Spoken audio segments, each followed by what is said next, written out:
ಬೆಳಗ್ಗೆ ಎದ್ದು ದೇವ್ರಿಗೆ ಕೈ ಮುಗ್ದು ನನ್ ಗಂಡನ ಎಬ್ರಿಸಿ ಮನೆ ಕೆಲಸ ಮಾಡ್ಸೋ ಅಷ್ಟರಲ್ಲಿ ಸಾಕಾಗೋಯ್ತು. ಎದಳಿ, ಇನ್ನು ನೀವು ಮನೆ ಕೆಲಸ ಮಾಡಿ ಆಫೀಸ್ಗೆ ಹೋಗೋದು ಯಾವಾಗ? ಎದ್ದಳ್ರಿ. ನೆಕ್ಸ್ಟ್ ನನ್ ಮೆಂಟಲ್ ಪೀಸ್ ಟ್ರೀಟ್ಮೆಂಟ್. ನನ್ಗೆ ಇವತ್ತು ಅದೇನ್ ಮಾಡ್ತೀರಾ ಗೊತ್ತಿಲ್ಲ. ನನಗೆ 2 ನೆಕ್ಲೆಸ್ ಬೇಕು. 2 ನೆಕ್ಲೆಸ್ ಬೇಕು ಅಷ್ಟೇ. ಟಿಫನ್ ಆದ್ಮೇಲೆ ಟೀ ಕುಡ್ದು ಪಾತ್ರೆ ತೊಳ್ದಿ ಒಂದ್ ಸಣ್ಣ ಬ್ರೇಕ್ ತಗೊಂಡೆ. ಬ್ರೇಕ್ ಆದ್ಮೇಲೆ ತರಕಾರಿ ತಗೊಳಕ್ಕೆ ಹೊರಗಡೆ ಹೋಗಿ ಹಾಗೆ ಒಂದ್ ಸಣ್ಣ ಇನ್ವೆಸ್ಟಿಗೇಷನ್ ಕೆಲಸ ಕೂಡ ಮುಗಿಸ್ಕೊಂಡ್ ಬಂದೆ.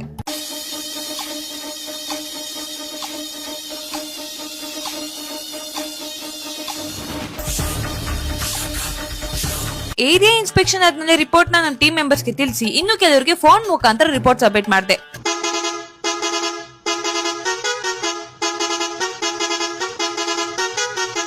ಅಡಿಗೆ ಮಾಡೋಕೆ ಅಂತ ಅಡಿಗೆ ಮನೆಗೆ ಹೋದೆ. ಬಟ್ ನನಗೆ ಮೂಡ್ ಇಲ್ಲದೆ ಇರೋದ್ರಿಂದ ಎಮರ್ಜೆನ್ಸಿ ಹೆಲ್ಪ್ ಕೇಳ್ಬೇಕಾಗಿ ಬಂತು.